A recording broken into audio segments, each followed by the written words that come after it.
आज मैं आप लोगों के साथ जो बात करूंगा वो मैं आपको रिवीजन की पावर के बारे में बताऊंगा कि आप जो भी पढ़ाई करते हैं उसको दोहराना, उसको रिवाइज करना कितना महत्वपूर्ण है।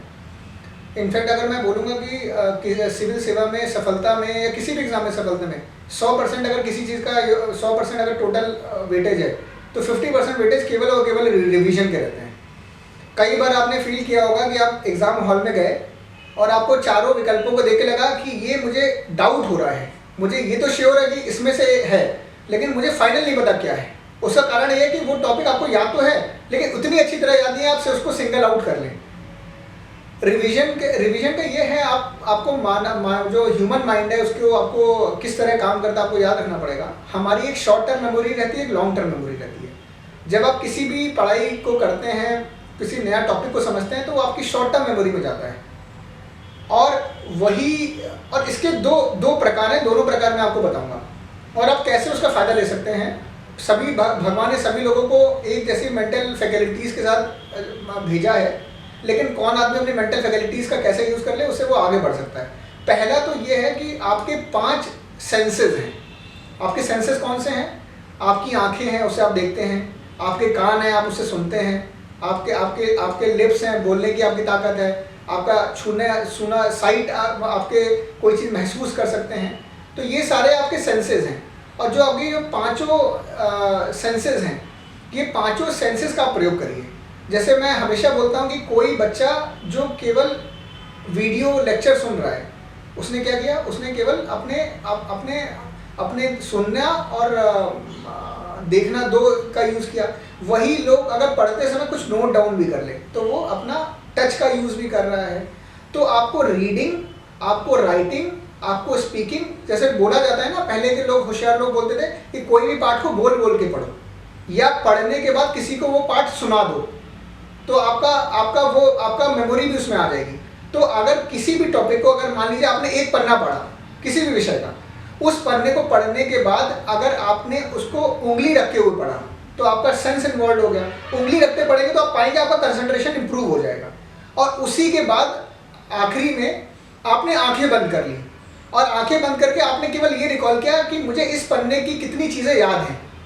तो आपने अपने मेंटल फैकल्टी का यूज़ कर लिया और आप पाएंगे कि आपको 10 में से 4 या 6 चीज़ें याद हुई होंगी, वो भी तब जब आपने उस विषय को केवल 2 मिनट पहले पढ़ा है। तो आप दोबारा सरसरी तौर पर पढ़ेंगे तो सरसरी तौर पर जब पढ़ेंगे तो आपको वो चारों बिंदु याद आ जाएंगे जो आप नहीं याद कर पाएंगे। अब आपका दिमाग उसको परमानेंटली रिकॉर्ड कर लेगा। दिमाग की वर्किंग का जो दूसरा पहलू है वो पहलू यही है कि दिमाग अगर कोई गलती कर दे, आपको ये बात याद होगी अपने एक्सपीरियंस से भी कि अगर एग्जाम में कोई प्रश्न आपका गलत हो जाता है तो वो प्रश्न आपको ज़िंदगी भर याद रहता है। ज़िंदगी में मतलब आपको ये बिल्कुल याद होगा कि 10वीं क्लास में मैंने ये इजी सवाल गलत कर दिया था और इसका उत्तर ये होना चाहिए था।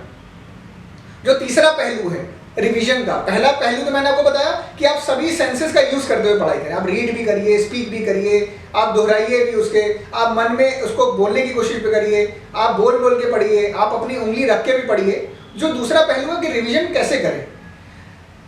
आपने कोई टॉपिक आज पढ़ा, मान लीजिए कि आपने आज ये पढ़ा कि हमने अपने इंडियन कॉन्स्टिट्यूशन के फंडामेंटल राइट्स के बारे में आज पढ़ा। आज आप कोई चीज़ को 1 घंटे में पढ़ेंगे तो अगले दिन उसको पढ़ने में आधा घंटा लगेगा। तो आप आधा घंटा अगले दिन उसको फिर से पढ़ डालिए। उसके 1 हफ्ते बाद उस चीज़ को पढ़ने में आपको केवल 15 मिनट लगेंगे।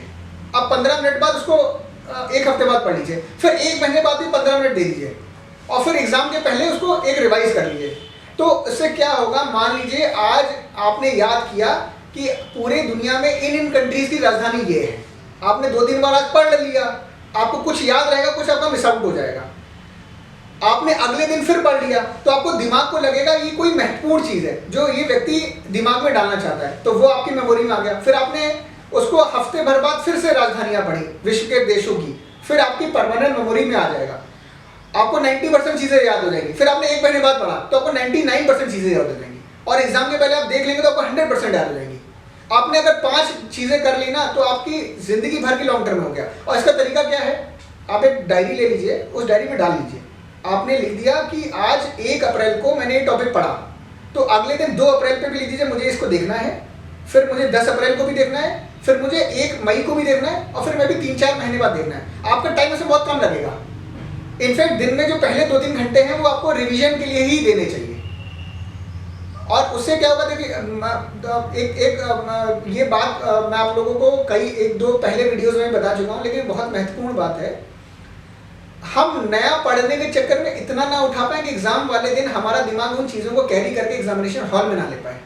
हमने 100 की जगह 70 चीज़ें पढ़ी हैं, लेकिन उन 70 चीज़ों को अगर मैं याद करके उसको समझ के उसको एग्जाम में लेके जाऊँगा तो मुझे सफलता ज़रूर मिलेगी। तो आज मैंने जो आपको अभ्यास के बारे में और रिवीजन के बारे में बातें बताई हैं, इन चीज़ों को आप अपने शेड्यूल में उतारेंगे तो आप देखेंगे आपको एग्जाम में सफलता जल्दी मिलेगी और सेम एफर्ट में आपको ज़्यादा सफलताएं मिलेंगी। आप सभी का बहुत बहुत धन्यवाद।